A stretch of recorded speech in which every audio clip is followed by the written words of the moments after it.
Good morning everyone, সবাই কেমন আছো? আশা করি সবাই খুব ভালো আছো। আমিও ভালো আছি। কান্তা ব্লগে তোমাদের সবাইকে স্বাগত। তোমরা যেখান থেকে এসো তাদেরকে অসংখ্য অসংখ্য ধন্যবাদ। তোমাদের মূল্যবান সময় থেকে আমাদের একটা সময় বের করে পুরো ভিডিওটা দেখার জন্য। আজকে মঙ্গলবার সকাল সকাল উঠে পড়লাম, বাসি কাজ সারা হয়ে গেছে, ফ্রেশ হয়ে চলে আসছি। চা করে দিলাম ছেলেমেয়েকে, ছেলেমেয়েরা চা খেলো, চা দিয়ে বেড দিয়ে আর পোলা চালে খিচুড়ি করে দেবো, টিফিনে নিয়ে যাবে। আর ছেলে উঠে বসছে, ছেলে ফ্রেশ হয়ে স্নান টান করে গোপালকে সেবা দিল। আমার আর সেবা দেওয়া লাগলো না, ওই সেবা দিয়ে দিছে। এই জন্য আমি চলে আসছি ওদের জন্য টিফিন বানাতে, পোলার চালে খিচুড়ি করবো ওই জন্য। তো চলো দেখে থাকো ভিডিওটা, আশা করি আজকে থেকে তোমাদের বেশ ভালো লাগে। এই দেখো ছেলের জন্য তুলে ফেললাম টিফিন, ছেলে নিয়ে যাবে। চলো তোমাকে আমাদের চাই টাটা দিয়ে চলে আসলাম আমিও একটু চা খেতে, বেড দিয়ে। এই যে বেড, লম্বা বেড, বেড দিয়ে ভাবলাম একটু চা খেয়ে নিই ততক্ষণে।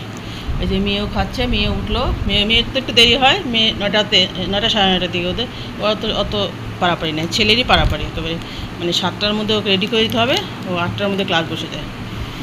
আজকে দুধ চা করলাম, পুরোটা দেখা যাচ্ছে না, বেড দিয়ে খাবো। আমি এভাবে ভিজাই ভিজাই খাই, কে কে খাওয়া আমার মতো।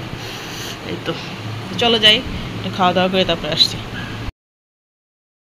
সব গেল চলে স্কুলে, বড়মশাই যায়নি, বড়মশাই দিকে, বড়মশাই এসে চা খাবে। আমি বাসি কাপড় চুপুর, তারপরে ঠাকুরের জামা কাপড় সমস্ত কিছু ধুয়ে দিয়ে আসলাম ছাদে। ফাইন রোদ উঠছে। এ দেখো আমরা কাঁথা বের করে নিয়েছি, অনেকদিন হলে বের করছি। বেশ ঠান্ডা পড়ে গেছে কিন্তু আমাদের এখানে সিলেটে। তোমাদের ওখানে কী অবস্থা? তো আমি বিছনাটা সুন্দর করে ঝেড়ে নেব। চলো গোছায় গাছায় নিই। হ্যালো এভরিওয়ান, এই দেখো ঠাকুর ঘরটা সম্পূর্ণ সুন্দর করে মুছে টুছে, এই যে বাসনগুলো সম্পূর্ণ মেজে ঘষে রাখলাম। আজকে অনেকগুলো বাসন বেরোয়েছে, কালকে যেহেতু নবরাত্রি শুরু হয়েছে, 9 দিন থাকবে নবরাত্রি। এই 9 দিনই বাসন কুসন বেশি বাড়াবে, কারণ প্রতিদিন মাকে একটু ভোগ রাখ দেওয়া হচ্ছে, ফলমূল এটা সেটা। তো চলো যাই, বাড়তি কাজগুলো এখন সমস্ত কোটাকাটি ধুয়ে দিলাম, যেহেতু নাড়ু মুড়ি মুরগি এইসব কিছু করতে হবে, করে রাখবো, এই জন্য সমস্ত কিছু ধুয়ে দিলাম। এগুলো এখন আমি ছাদে নিয়ে যাব, ছাদে নিয়ে যেয়ে রোদে দেবো, কারণ এই যে এটা টিনের তো, টিনটা এখানে শুকাবে না, এখানে নিচে তো রোদ নাই এখন। তো চলো ছাদে নিয়ে যাই, নিয়ে যেয়ে তারপরে শুকায় নিয়ে আসি। দেখো ফ্রিজের অবস্থা খারাপ হয়ে গেছে, ফ্রিজের জিনিসপত্র সমস্ত বের করে রাখলাম। এখন আমি ফ্রিজটা সুন্দর করে পরিষ্কার করবো, ডিপ নর্মাল দুটেই। পূজার আগ দিয়ে আমরা সমস্ত কিছু পরিষ্কার করি, যেমন ঘর বাড়ি, তারপরে কোটা কাটি সমস্ত কিছু পরিষ্কার করি, কারণ যেহেতু বছরের একটা দিন পরিষ্কার পরিচ্ছন্ন না থাকলে কেমন লাগে। আমি হলো কাছাকাছি, আমি দেখালাম না, কারণ ওটা আসলে দেখাতে ভালো লাগে না। কারণ অনেকে অনেক সময় ভিডিও দেখে, কেউ খেতে খেতে দেখে, কেউ রিল্যাক্স করতে ঘুমাতে শুয়ে শুয়ে দেখে।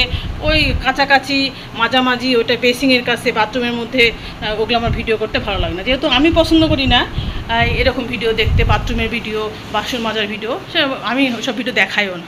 তো চলো শুরু করি, কাজ শুরু করে তারপরে আসছি।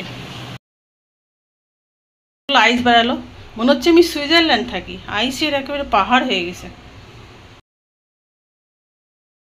এটাতে সাবান দিয়ে চলে আসছে, যে ফ্যান চলছে, একটু শব্দ হচ্ছে, কি মনে করো না। এই দেখো ফ্রিজ আমার পরিষ্কার করা কমপ্লিট হয়ে গেছে, সেট করে দিলাম। সব ধুয়ে টুয়ে সব বের করে ধুয়ে ফেলছিলাম, ধুয়ে সমস্ত কিছু এসব এই থাকগুলোও সব ধুয়ে ফেলছি, ধুয়ে যে এখনই সেট করলাম। ঠিক হয়েছে তো? হ্যাঁ হয়েছে মোটামুটি। আর এগুলো ঠিক হয়ে গেছে, দেখো কি সুন্দর ঝকঝকে তকতকা হয়ে গেল। এটা একটা বড় কাজ হয়ে গেলো, তাই না? ফ্রিজ পরিষ্কার করা একটা বিশাল ঝামেলা, একটা বড় জামা হয়ে গেল, আরাম পেলাম। এখন যাব স্নানে, চান টান করে তারপরে পুজো শেষ করে রান্নার কাছে যাবো। ফ্রিজে তেমন কিছুই ছিল না, মাছ কিছুই ছিল না, এই জন্য পরিষ্কার করে ফেললাম। আর বড়মশাই এই যে সকালে নিয়ে আসলো মুরগিটা, এই মুরগি নিয়ে আসলো, এই মুরগিটা রান্না করব, তাহলে আর কিছু রাখার কিছু থাকলো না। তো চলো যাই, সেরে সুরে আসি। ভাবলাম যে আজকে আর ঘরটা মুছবো না, একটু রেস্ট করবো। এইসব পরিষ্কার টরিষ্কার করছি, ও বাবা ফ্রিজ পরিষ্কার করতে যায়, রান্নাঘর ডাইনিং করতে যায়, সারা ঘর একদম কাদা কাদা হয়ে গেলো। তাই এখন মুছেই নিই লবণ দিয়ে, যেহেতু মঙ্গলবার। চলো মুছে টুছে, সাথে যত কাপড় ছিল সব নিয়ে আসলাম, বিকেলে সব ভাঁজ করবো। দেখো কত সব শুকাই গেছে। চলো যাই, পূজাটা করে রান্নাঘরে যাবো। মোটামুটি 2:45 বাজে গেল। পরিষ্কার করে চলে আসছি রান্নাঘরে। এই যে মাংসটা চানে যাওয়ার আগে মেরিনেট করে রাখছিলাম, তখন একটু তাড়াতাড়ি হলো। মাংসটা কষাচ্ছি, মাংস করব। এই যে দেখালাম তখন মাংস আনছিল বড়মশাই সকালে, সকালে তো না আর কি, দুপুরের দিকে, 1টার সময় একটু আগে। আর এই যে প্রেশার কুকারে ভাত করলাম, যেহেতু সময় নেয় তাড়াতাড়ি, এই জন্য প্রেশার কুকারে ভাতটা করে ফেললাম। ভাতটা হয়ে গেছে, মাংসটা করলে হয়ে যায়। 3:45 বাজে গেছে, বড় মশাই মেয়েকে এনে তার খাওয়া দাওয়া করবে। আর কি বড্ড দেরি হয়ে গেল, আজকে একটু ক্লান্তও লাগছে গো। যতই ক্লান্ত লাগুক কিন্তু ভালো লাগছে যে কাজগুলো সারা হলো, পূজার আগে সব পরিষ্কার পরিচ্ছন্ন হয়ে গেল, তাই না? এটাই শান্তি। চলো রান্নাটা শেষ করে তারপর আসছি। এই দেখো বন্ধুরা, হয়ে গেছে চিকেন আলু দিয়ে ঝোল। গরম মশলা দিয়ে দিলাম, দিয়ে একটু ঝোলটা একটু ফুটাচ্ছি। একটু ঝোল রাখবো কারণ হচ্ছে এক তরকারি ভাত তো। আর এই যে ভাতটা প্রেশার কুকারে হয়ে গেছে, বেলাটা বেশ পড়ে আসছে, 4:21 বেজে গেছে।